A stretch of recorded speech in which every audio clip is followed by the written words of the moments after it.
Siamo con Marco Cantarutti, uno degli organizzatori, se non il principale, insomma, del raduno vespistico di Palmanova, e quindi chiediamo a lui perché questo raduno e vediamo che oltre alle vespe, insomma, ci sono anche altri mezzi storici. È un raduno giunto al secondo anno. Quest'anno abbiamo cercato di dare valenza un po' al Vespa Club Italia che compie i 70 anni, per cui abbiamo pensato anche di chiamare i nostri amici, cugini francesi che hanno prodotto appunto queste macchine a quattro ruote. Si chiama Vespa 400, prodotta dalla Francia su licenza Piaggio. E niente, all'interno abbiamo cercato di allestire un po' quello che è stata la storia degli sviluppi dei motori sia motoristici che veicoli due ruote della Piaggio, quindi partendo dal 46 al 55, e poi abbiamo cercato anche di dare un po' valenza alla ditta Policarpo Rossi, che era il subagente all'epoca di Palmanova, e abbiamo ricreato appunto la storia perché è una subagente che all'epoca diciamo, ha tramandato la tradizione fino di 3 generazioni, quindi fino al terzo figlio.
Siamo con Carmelo Chiaramida, uno dei collezionisti che oggi ha portato alcuni pezzi, anzi uno in particolare, una Vespa con il cannone, poi ci spiegherà lui insomma che pezzo è, quindi chiediamo appunto di che anno è, da dove arriva e che funzione aveva questa Vespa.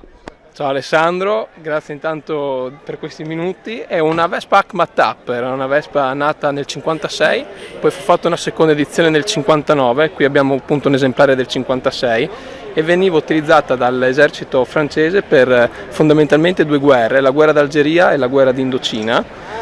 Le colorazioni erano povere, nel senso che per motivi militari venivano fatte o verde mimetico o color sabbia, di cui ce ne sono pochissimi esemplari. Questo per fortuna è un bel esemplare che è stato restaurato qualche anno fa, originale in tutte le sue parti, e con la grande particolarità di un cannone M20 senza rinculo di fabbricazione americana, che aveva la capacità, pensate un po', di abbattere addirittura dei carri armati.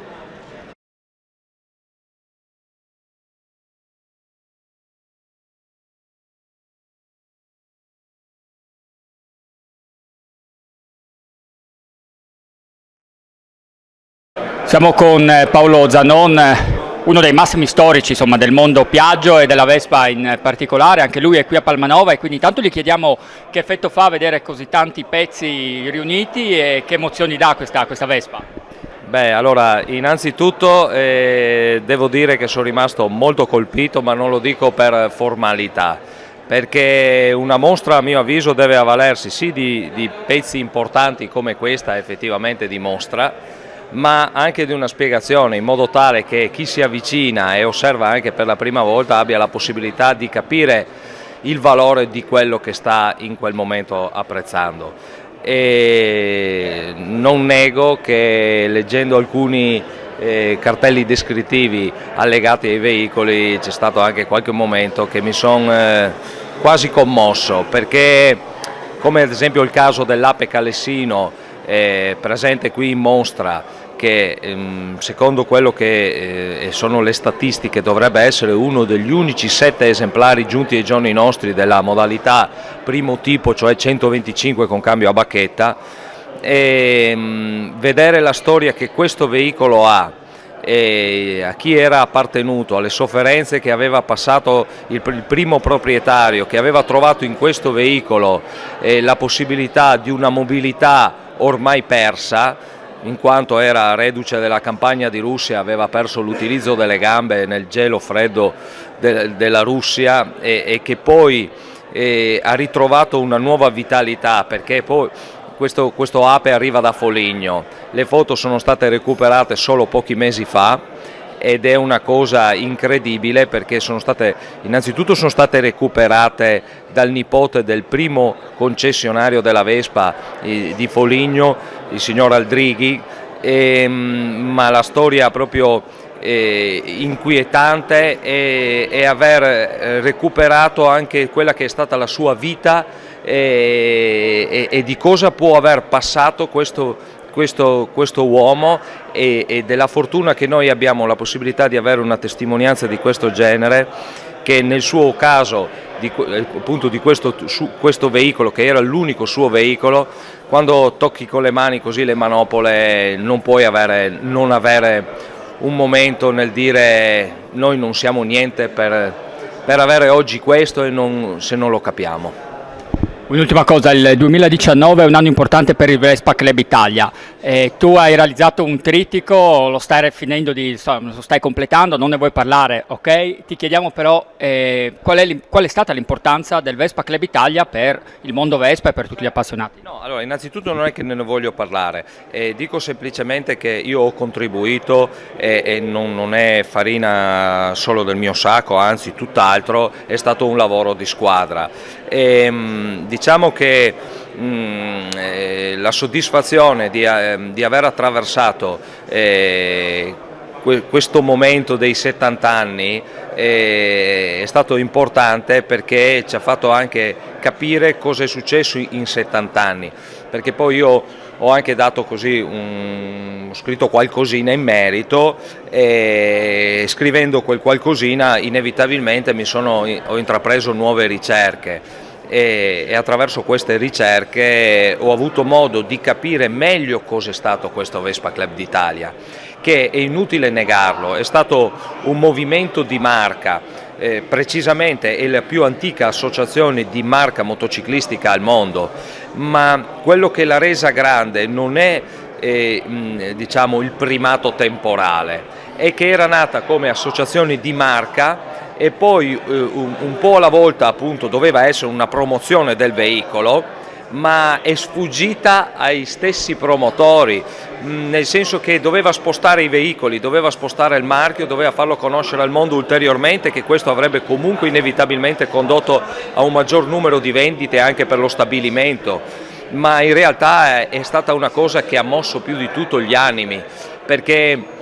ha congiunto persone con ideali diversi, con il nord col sud, è andata anche oltre, ovviamente, oltre i confini nazionali, e persone con idee politiche diverse, cioè è riuscito a fare quello che noi non riusciamo a fare e che nemmeno oggi la politica riesce minimamente a fare, cioè il Vespa Club è stato un qualcosa di unico.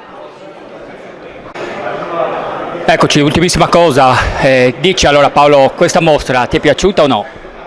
Allora, penso di essere piuttosto conosciuto per la franchezza e anche per la pignoleria, nel senso che sono difficilmente accontentabile, prima di tutto delle cose che faccio io, che non trovo mai che siano quello che volevo, perché pretendo sempre un pochino di più.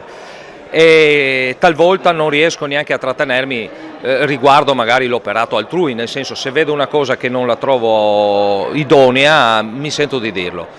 Io qua questo contesto è uno dei pochi dove veramente sono arrivato dentro e ho detto io qua mi rilasso, perché qua c'ho solo da godere, perché osservare la cura con cui il veicolo è stato accostato a una descrizione, e il contesto in cui è stato inserito, e la possibilità che anche le persone non del settore abbiano la possibilità di interpretare anche a modo loro, ma comunque sulla base di un'informazione, secondo me questa mostra, se lo dovessi dare un voto, ma non per la rarità dei veicoli, che comunque premetto, qua ci sono degli esemplari che in alcuni casi sono sopravvissuti di quella tipologia, 3, 4, 5 pezzi diciamo su tutto il piano europeo se non mondiale, ma per il fatto che è un percorso. Cioè uno parte dal motocompressore, come giustamente lì è riportato, il primo motore 98 cc prodotto dalla Piaggio, dallo stabilimento di Pontedera, che ha poi ispirato al motore della Vespa, attenzione, solo ispirato, nessun pezzo è intercambiabile, e quindi si parte dal 1935, anche se quel motocompressore lì è stato sviluppato nel 1932, quello è un esemplare del 1935, e poi attraverso tutta la motorizzazione della Piaggio, fino ad andare a investire anche quella che è la vettura. Cioè io penso che non ci sia nulla da dire se non fare i sinceri complimenti a chi è il fautore principale, a Marco Cantarutti, ma anche sicuramente, come lui stesso dice, a chi l'ha sostenuto. Grazie.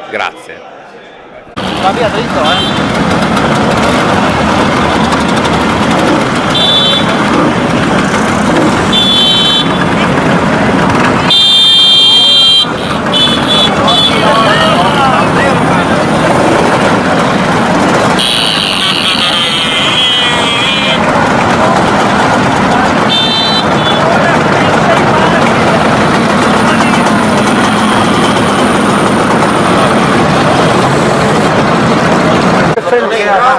Come deve essere il movimento? Qua.